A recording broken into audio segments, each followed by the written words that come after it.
नमस्ते जी। जनक नंदिनी ज्योतिष में आप सभी का एक बार फिर से स्वागत है। यह वीडियो जो मैंने इसके पहले वीडियो डाली थी ग्रहों की उच्च की स्थिति को समझाने के लिए, उसी का दूसरा पार्ट समझिए। क्योंकि यह तो अभी जो मैंने बताया था कि कोई भी ग्रह किसी पर्टिकुलर राशि में रहते हैं तो उसको उच्च कहते हैं, क्योंकि उच्च होने का मतलब ये है कि वह ग्रह अपने सभी अच्छे गुणों को उस व्यक्ति को देगा। यह उच्च राशि कहलाती है। अब ज्योतिष का कथन है कि भाई ठीक है, जैसे वो किसी पर्टिकुलर डिग्री पर है तो बहुत अच्छी स्थिति में उसका प्रभाव पृथ्वी पर ज़्यादा पड़ता है। चूँकि पृथ्वी गोल है तो कहीं ना कहीं ऐसी राशि भी तो होगी, वो जगह जो भी होगी जहाँ उनका प्रभाव खराब पड़ता हो, सबसे कम पड़ता हो। तो बिल्कुल सही बात है, ये है, ऐसा है। उसको बोलते हैं नीच होना। तो ये उच्च और नीच एक दूसरे के उल्टा है, विपरीत है, विपरीतार्थक शब्द है, उल्टा शब्द है। तो ग्रहों की भी यही स्थिति है। जो भी ग्रह जिस राशि में उच्च का होता है, ठीक उसके सामने वाला उल्टा राशि वाला में जाता है तो नीच का हो जाता है। मैं समझाऊंगा कैसे। इसके पहले मैं राहु और केतु के बारे में मैंने थोड़ा सा बात बताई थी, अभी मैं बता देता हूँ कि चूंकि राहु और केतु का कोई राशि अपनी है नहीं, इसलिए विद्वानों को इस बारे में मतभेद है। कोई वृषभ राशि में राहु को उच्च मानते हैं तो कोई मिथुन राशि में उच्च मानते हैं। इसी यही स्थिति ठीक, क्योंकि राहु के उल्टा केतु रहता है तो कोई केतु को 8 नंबर में उच्च का मानते हैं तो कोई 9 नंबर में उच्च का मानते हैं। यह भेद चलते रहता है। प्रभाव अगर राहु मान लिया जाए, राहु उच्च का है तो क्या करेगा। राहु भी जैसे मंगल देवताओं का सेनापति है तो राहु दानवों का सेनापति है। तो जो भी कुछ मैंने मंगल के बारे में बताया वो सब कुछ राहु के बारे में समझिए। और केतु, पूज्यवत केतु कहाँ ही गया है। जैसा मंगल वैसा केतु, जैसा शनि वैसा राहु। तो गुण दोष जो शनि का है वो राहु का भी है, गुण दोष जो मंगल का है वो केतु में भी है, इसलिए पूज मत है मंगल को। और चूंकि राहु सेनापति है, मंगल भी सेनापति है, जो भी मंगल के बारे में कहा गया अच्छाई के बारे में, जब राहु 2 नंबर में हो या किसी मतानुसार 3 नंबर में हो तो भी उसका वही फल होगा। जैसे राहु लिखा है 2 नंबर में, ये उच्च का है। अब चूंकि राहु और केतु ठीक उल्टा रहते हैं तो 2 नंबर के सामने 8 नंबर लिखा है तो केतु यहाँ उच्च हो गया। तो जैसे ही केतु का आप देख लें कि 8 नंबर में केतु बैठा हुआ है तो समझ लीजिए कि जो मैंने मंगल के बारे में बताया वो सब कुछ के साथ लागू होगा। अब उच्च में भी एक विशेष खास डिग्री की चर्चा है, उसका अलग मतलब है। जैसे दिल्ली में है तो दिल्ली तो बहुत बड़ी है ना भाई, लेकिन दिल्ली में कनॉट प्लेस बहुत मशहूर है, बम्बई में जुहू चौपाटी बहुत मशहूर है, तो पटना में गांधी मैदान। कोई और कोई जाने या ना जाने, गांधी मैदान सबसे महत्वपूर्ण नहीं है। आश्चर्य की बात यह है कि गांधी मैदान के बाद कुछ ही दूर में गंगा जी मिलते हैं, पटना खत्म है तो भी महत्वपूर्ण है। ऐसा नहीं कि वो सेंटर का पार्ट है। यही स्थिति बम्बई में गेटवे ऑफ इंडिया है, एकदम समुद्र किनारे है। तो विशेष बात, तो उच्च में भी, उच्च में तो 30 डिग्री हो गई ना, उसमें पर्टिकुलर एक डिग्री पर जब ग्रह आता है, यही पर ज्योतिष का सबसे महत्वपूर्ण बात लागू होती है। लोग कहते हैं कि सबका अलग अलग भाग्य क्यों होता है।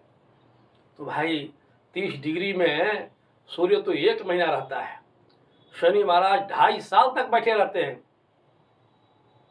राहु केतु 18 महीने तक बैठे रहते हैं।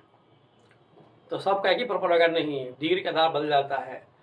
अब उच्च में है, सूर्य उच्च में है, मेष राशि में है, उच्च में है, मैंने बता दिया, लेकिन डिग्री का असर पड़ता है। उसमें भी पर्टिकुलर एक डिग्री ऐसी होती है कि वहीं पर अगर वो उसी डिग्री पर सूर्य है या कोई भी ग्रह है तो विशेष सफलता, अद्भुत अद्भुत अद्भुत, उसको बोलते हैं परम उच्च होना। अब देखिए, सूर्य को मैंने बोला था हमेशा से उच्च का होता है, लेकिन उस 30 डिग्री में यदि 10 डिग्री पर सूर्य है तो उसको बोलेंगे परम उच्च का होना, अद्भुत है। तो अब अंतर समझिए, यदि 30 डिग्री में मेष राशि में सूर्य कहीं भी हो, उच्च का माना जाएगा, होता ही है, माना क्या जाएगा, उसका फल जो मैंने बताया होगा ही होगा। लेकिन अगर उसमें भी 10 डिग्री पर सूर्य हो तो उसको बोलते हैं परम उच्च होना। सबसे श्रेष्ठ वही है। जैसे हिमालय में अनेकों चोटियां हैं, लेकिन माउंट एवरेस्ट सबसे श्रेष्ठ है, तो वही परम उच्च को मानिए। अगर वह स्थिति हो तो 100% सूर्य का प्रभाव रहेगा। इसी तरह से चंद्रमा वृषभ राशि में 3 डिग्री पर हो तो परम उच्च, मंगल 28 डिग्री पर हो परम उच्च। इसकी महत्ता समझिए, क्यों है इसकी महत्ता। अब बहुत सारे विद्वान, वैदिक ज्योतिष के विद्वान, मैंने भी पीएचडी की है तो वैदिक ज्योतिष से ही की है, तो मैंने भी इसको पढ़ा है और अभी 95% लोग वैदिक ज्योतिष के जानकार हैं। मैं किसी की निंदा नहीं कर रहा, चूंकि मैं भी वैदिक ज्योतिष का जानकार हूँ। ज्योतिष शास्त्र का कथन है कि जब कोई 28 डिग्री तो छोड़िए, 26 डिग्री 40 मिनट के बाद ही राशि के अंत में कोई भी ग्रह होता है तो उसको बोलते हैं कि भाई वो मृत है, कोई प्रभाव नहीं डालेगा, एकदम फालतू वाला बात है। अगर ऐसा होता तो फिर मकर राशि में 28 डिग्री पर मंगल परम उच्च कैसे माना जाता है, आप बताइए। समान आप लोग सोच कर देखिए, यदि ये अंतिम समय में है तो मृत है अथवा सुप्त है, विशेष प्रभाव नहीं है, तो फिर परम उच्च में मंगल में 28 डिग्री में क्यों होता है, आप बताइए। मीन राशि 27 डिग्री में परम उच्च क्यों माना जाता है, बताइए। नहीं, ऐसा नहीं है, ये भेद समझना पड़ेगा लोगों को। परम उच्च की स्थिति उत्तम में भी उत्तम, यही परम उच्च का लिखना जरूरी है। मंगल 10 नंबर में है, बहुत अच्छा, लेकिन 28 डिग्री पर मंगल है तो जो भी मंगल के बारे में कहा गया तो वह व्यक्ति पर ज़्यादा लागू होगा। डिफेंस की मैंने बात की थी मंगल में, तो डिफेंस में लोग जाएगा। लेकिन अगर मंगल 10 नंबर में मकर राशि 28 डिग्री पर है तो हो सकता है कि वो कमांडर इन चीफ बन जाए, चीफ ऑफ आर्मी स्टाफ बन जाए, चीफ ऑफ नेवल स्टाफ बन जाए, चीफ ऑफ एयर स्टाफ बन जाए, सिंगल पोस्ट में बन जाए। इसको ऐसे समझना चाहिए। तो मंगल मकर राशि में 28 डिग्री पर परम उच्च, बुध कन्या राशि में 15 डिग्री पर, 15 डिग्री तो बीचों बीच पड़ता है, 15 डिग्री इधर 15 डिग्री। गुरु कर्क राशि में 5 डिग्री पर है तो उच्च का माना जाएगा। अब बताइए कहाँ 30 डिग्री में, लेकिन जैसे ही गुरु 4 नंबर में 5 डिग्री पर ही है कर्क राशि में, वो परम उच्च है। इस भेद को समझना पड़ेगा। इसको जो समझ गया वही असल ज्योतिषी है, नहीं तो नहीं है। वो रट्टा मारने से कुछ नहीं होगा। उच्च का देखते ही लगे वर्णन करने, इससे होगा इससे होगा, इससे तो बढ़िया कुछ है ही नहीं। और भी है, राजयोग में बताऊंगा, पंच महापुरुष योग होता है, सब चर्चा होगी। शुक्र का मैंने बता दिया। शनि को देखिए, तुला राशि में 20 डिग्री पर परम उच्च, अद्भुत फल देगा। मैं बार बार जो कहता हूँ कि एक राशि में 3 नक्षत्र तो उसका प्रभाव रहेगा। ये सब नक्षत्र पर ही है, राशि तो एक ही है। इस परम उच्च फिर क्यों? क्योंकि उसमें नक्षत्र बदल जाते हैं। कोई भी नक्षत्र का मान 13 डिग्री 20 मिनट ज़्यादा होता ही नहीं है। तो सवाल ही नहीं उठता है कि मंगल मकर राशि में आ गया, स्टार्टिंग में है तो परम उच्च हो जाएगा, गणेश कैसे हो जाएगा? नहीं होगा ना। तब तक तो 2 राशि पार कर, 2 क्षेत्र पार कर जाएंगे उसके, इसलिए नक्षत्र का मतलब ज़्यादा। तो यही है स्थिति। अब नीच पर मैं आता हूँ। ठीक उल्टी राशि, ठीक सामने वाला, जैसे 0 डिग्री के सामने 180 डिग्री होता है। विषुवत रेखा, कितना अंतर है बताइए। उत्तरी ध्रुव दक्षिणी ध्रुव में अंतर है कि नहीं है? जमीन आसमान का फर्क उल्टा है कि नहीं है? तो चूंकि 12 राशियाँ ये गोल है, गोलाकार है, तो कोई भी राशि, अब ये देखिए वृषभ लग्न की कुंडली है, समझाने के लिए। चंद्रमा उच्च का है, ठीक सामने कौन पड़ेगा? 8 नंबर। तो चंद्रमा जब 8 नंबर में रहेगा, वृश्चिक में रहेगा, वृश्चिक राशि में, तो वो नीच का रहेगा। देखिए नीच राशि क्या कुंडली बना हुआ है। यही कुंडली, यही सारे भाव ऐसे ही, और ग्रहों के सब कुछ उल्टा हो गया। चंद्रमा यहाँ 2 में तो यहाँ 8 में लिखा हुआ है। राहु को मैंने बोला कि भाई विभेद है, 2 में है तो यहाँ 8 में लिखा है। केतु 8 में है यहाँ तो 2 में लिखा है। शनि 1 में लिखा है, शनि यहाँ पर 1 है, यहाँ पर 7 है। देखिए सूर्य 7 है तो यहाँ पे 1 है। ठीक आमने सामने है कि नहीं? तो जिस राशि में कोई भी ग्रह उच्च होता है या परम उच्च होता है, जो भी डिग्री वाला समझाया, तो अपने ठीक सामने वाली राशि में, उल्टी राशि में, वह नीच का होता है और परम नीच जो भी हो डिग्री के अनुसार होता है। अब देखिए, यही सूर्य इतना बढ़िया बताया मैंने, लेकिन यदि सूर्य 7 नंबर में है तो सब फल उल्टा मिलेगा। सूर्य पिता का कारक है। ऐसे लोगों को कम से कम 90% लोग, 10% लोगों को तो नहीं, 10% लोगों का नहीं, लेकिन 90% लोगों को पिता का सुख नहीं मिलेगा। अब सुख नहीं मिलेगा क्या मतलब? या तो पिताजी 35 वर्ष आयु के प्राप्त होते होते ही निकल जाए, बचपन में ही निकल जाए, ये सुख नहीं मिला। और यदि रहे, उनकी कुंडली में दीर्घायु योग है, वो लंबी आयु तक रहे, तो बाप बेटे में बनेगी ही नहीं बनेगी, क्योंकि वो नीच हो गया। भाई नीच का मतलब, नीच को एक गाली शब्द का प्रयोग करते हैं, एकदम महानीच है। ये जाति नहीं है, लेकिन जब किसी को दुत्कारना हो, बेइज्जत करना हो, तो नीच आदमी का बेइज्जत जाता है। यहाँ तो लोग नरेंद्र मोदी जी के लिए नीच कह देते हैं, मतलब सबसे खराब। अब जो वर्णन मैंने उच्च के सूर्य में किया, ठीक उसका उल्टा समझिए। जब 7 नंबर में बैठा हो सूर्य, तो उसको नीच कहा जाता है, सब कुछ उल्टा करेगा। जैसे सूर्य आत्मा कारक है, बहुत बढ़िया होगा, 1 नंबर के चंडाल आदमी होगा, धोखा देगा, ये आसाराम बापू की तरह करेगा। दिखने में कुछ और, होने में कुछ, उल्टा हो गया ना, साधु के भेष में डकैत, ऐसे लोग। और यही स्थिति सब ग्रहों में। अब देखिए, चंद्रमा को लिखिए, 2 नंबर में उच्च, 8 नंबर में नीच, एकदम उल्टा। आपको बता दूं कि नरेंद्र मोदी जी की भी कुंडली में चंद्रमा नीच राशि में बैठा है। नीच लोग कह रहा है, उनको नहीं कह रहा है, लोग गरिया रहा है कि नहीं गरिया रहे हैं, जबकि लोगों के लिए वो बेचारे क्या नहीं कर रहे हैं, उनका कुछ नहीं। भारत को विश्व गुरु की तरफ ले जाने वाला अगर कोई व्यक्ति है तो नरेंद्र मोदी ही है। भले लोग गीत गाते रहे, लेकिन फिर भी लोग नीच कर रहे हैं। क्यों?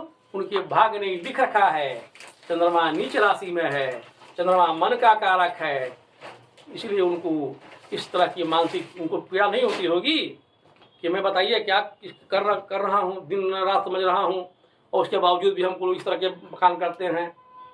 कोई खून से रंगा हाथ बोलता है, कोई मौत का सदागर बोलता है, दिस देर बोलता है, अपने चोरी चमारी से धन हड़प के बैठा है, उनको गाली दे रहा है। तो क्यों दे रहा है? मैं मोदी जी की प्रशंसा की बात नहीं कर रहा हूँ, मैं समझाने के दौरान कह रहा हूँ, आप प्रमाण देख सकते हैं। तो फिर मोदी जी इतने आगे क्यों गए, वो अलग बात है, मैं फिर भी चर्चा करूँगा। आप जैसे दशकों में से लोगों ने पूछ रखा है मुझसे कि सर नीच भंग राजयोग क्या है, तो चंद्रमा मोदी जी का नीच जरूर है, लेकिन नीच भंग हो रहा है, वो राजयोग अलग है। नीच भंग कैसे होता है? जिस राशि में कोई ग्रह नीच हो, उस राशि के स्वामी से 1, 4, 7, 10 स्थान में बैठ जाए या एक साथ बैठ जाए तो नीच भंग हो जाता है। तो मोदी जी की कुंडली में चंद्रमा के साथ मंगल बैठा, समझ गए? अब नीच राशि का स्वामी मंगल साथ में बैठा हुआ तो नीच भंग हो गया। इसको बोलते विपरीत राजयोग, अद्भुत राजयोग, माइनस माइनस प्लस। इसी कारण से नरेंद्र मोदी जी आज डंका बजा रहे हैं। आप लोगों को जानकारी के लिए बता दूं कि वृश्चिक लग्न के हमारे इतिहास के पुरोधा महाराणा प्रताप जी भी थे। अब बताइए महाराणा प्रताप की क्या प्रभाव है, आप खुद देख कर देखिए। इतिहास कभी मिटा सकता है उनके नाम को? नहीं मिटा सकता। तो इसी तरह से नरेंद्र मोदी जी का भी नाम कोई नहीं मिटा सकता। खैर, तो 8 नंबर में चंद्रमा नीच का, ऐसे लोग चूंकि स्मरण शक्ति तेज है तो उसका गलत प्रयोग छोड़ेगा नहीं। जिस व्यक्ति का भी चंद्रमा नीच का होगा, नीच भंग हो अलग कहानी, नहीं हो तो भी ऐसे लोग दुश्मन को कभी नहीं छोड़ते, मटिया मीट करके ही मानते हैं। क्यों भाई? क्योंकि सूर्य, चंद्र, गुरु और मंगल ये चारों मित्र हैं। दुश्मन के घर में, शुक्र के घर में चंद्रमा उच्च का होता है, लेकिन मित्र राशि घर में नीच को क्या हो जाता है? तो सच्चा मित्र कौन है? गुण प्रकटई अवगुण ही दुरावा। सच्चा मित्र आपका वही है भाई मेरे, समझ लीजिए, जो अगर आप में अवगुण भी है उसको लोगों से छिपाए और गुण को प्रकट करे। ये भगवान श्री रामचंद्र जी ने सुग्रीव से कहा कि मित्र वही है जो अपने मित्रों के गुणों को प्रकट करे, लोगों को कहे, बुराई को ना बताए, निंदा ना करे, देत लेत मन संग न धरई, बल अनुमान सदा हित करई।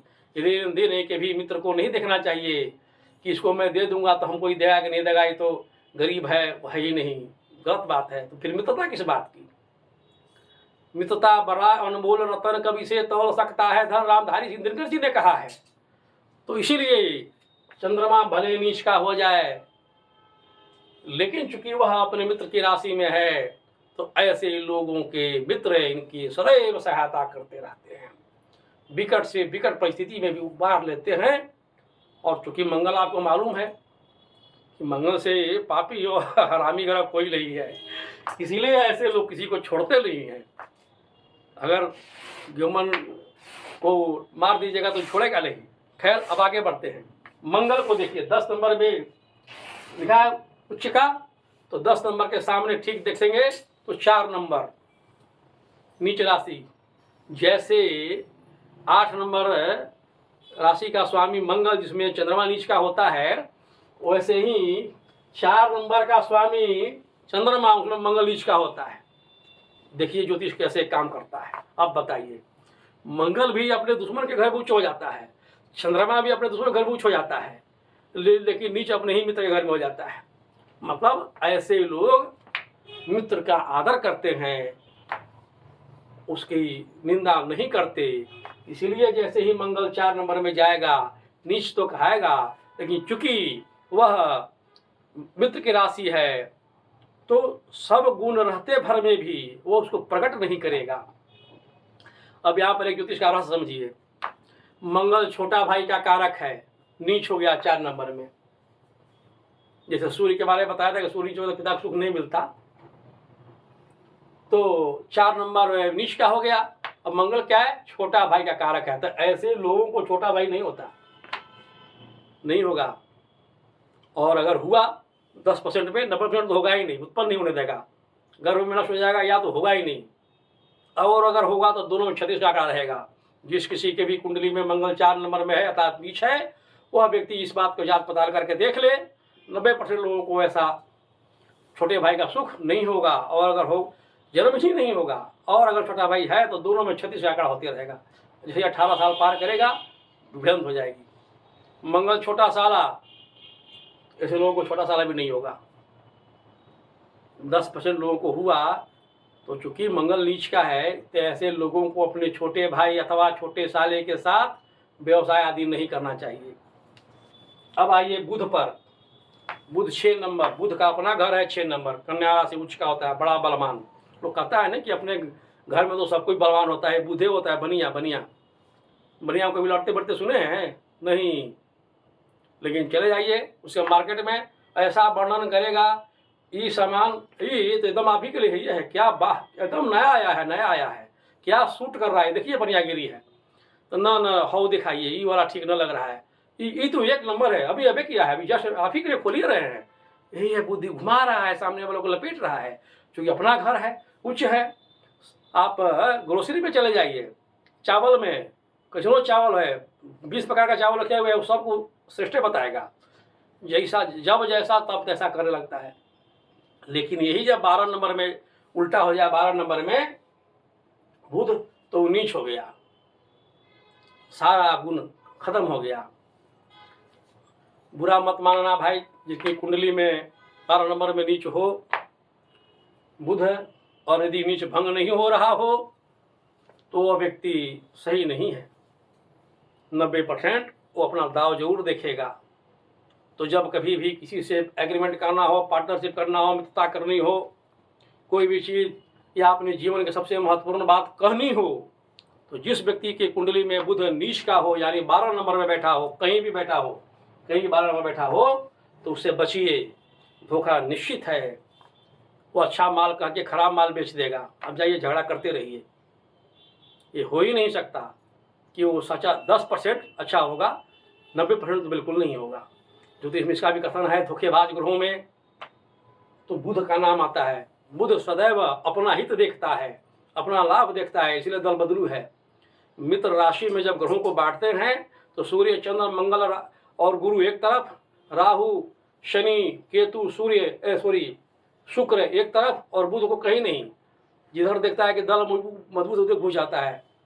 राजनीतिक लोग जिनके कुंडली में बुध की स्थिति ठीक नहीं है या 12 नंबर में है, पलटते रहते हैं, सब दल घूम लेते हैं। ऐसे ही लोग घूमते हैं और जहाँ जाएगा वही उसके बारे में खूब प्रशंसा करेगा, जिसको छोड़ के आया उसको गरियाएगा। बैठ मारिए एकदम खत्म है। ये है कि ये है बुध का प्रभाव। उसके बाद गुरु 4 नंबर मित्र की राशि में बड़ा प्रसन्न रहते हैं पंडित जी। लेकिन जैसे ही 10 नंबर में जाएंगे, 4 नंबर में उच्च के सामने 10 नंबर में ब्राह्मण है ना, पंडित जी है, दुश्मन के चंगुल में फंस जाएंगे तो बेचारे कुछ नहीं बोलते, विरोध नहीं कर पाते। पंडित जी से लोग 2-2 घंटा 3-3 घंटा पूजा करवाएगा, शादी करना है करवाएगा, गृह प्रवेश करना है करवाएगा, शिलान्यास करवाएगा, देने के नाम पर नानी मर जाएगी तो यो पंडित जी बेचारा आशीर्वाद दे के आते हैं। लोग पूजा का हाँ बाबा चाहिए गणेश पूजा में, अब तो बाबा एक ही बार में सब हो जाते ही। जी ठीक है जी, ठीक है जी, बेचारे सब करवा देते हैं। आप नहीं भी दीजिए, 100 रुपया दीजिए, नहीं बोलेंगे चले जाएंगे, फिर भी आशीर्वाद देंगे। ऐसा पंडित कहाँ मिलेगा? क्यों ऐसा करते हैं? अब यदि ब्राह्मण अगर देवताओं के गुरु नीच हो गए तो अगर वो किसी का भी कुंडली में अगर बृहस्पति नीच हो तो सचमुच में वह अपने वास्तविक गुणों से विपरीत व्यवहार करेगा। ब्राह्मण होते हुए भर में भी चंडाल का काम करेगा, दारू पिएगा, मुर्गा खाएगा, वेद पाठ तो छोड़िए, वेद पाठ भी करेगा तो मारण मोहन मंत्र का प्रयोग करेगा, वशीकरण मंत्र का प्रयोग सिखाएगा। जिसकी कुंडली में 10 नंबर का हो, वो किसी चाहे वो स्त्री हो या पुरुष, समझ लीजिए कुछ गुण उसमें अच्छे नहीं है, किसी की भी बेइज्जती कर देगा, वो पानी उतार ही के दम लेगा। बृहस्पति का 10 नंबर में होना बिल्कुल ही ठीक नहीं माना जाता है। ऐसे लोगों को बदनामी झेलनी पड़ती है। ऐसे लोगों को अपने लोग भी सदैव बुरा समझते हैं, भले ही वो कितना भी अच्छा काम न करे। क्योंकि शनि अच्छा नहीं माना गया। 12 राशि में कर्क राशि सबसे बढ़िया, बृहस्पति उसी में उच्च का होता है। लेकिन 12 राशियों में सबसे खराब राशि मकर, बृहस्पति उसी में नीच का होता है। अब आते हैं शुक्राचार्य का। शुक्र 12 नंबर में उच्च के, तो 12 नंबर के सामने 6 नंबर बुध इसमें नीच हो जाते हैं। देखिए ध्यान देकर देना है, बुध 6 नंबर में उच्च का, शुक्र 6 नंबर में नीच का।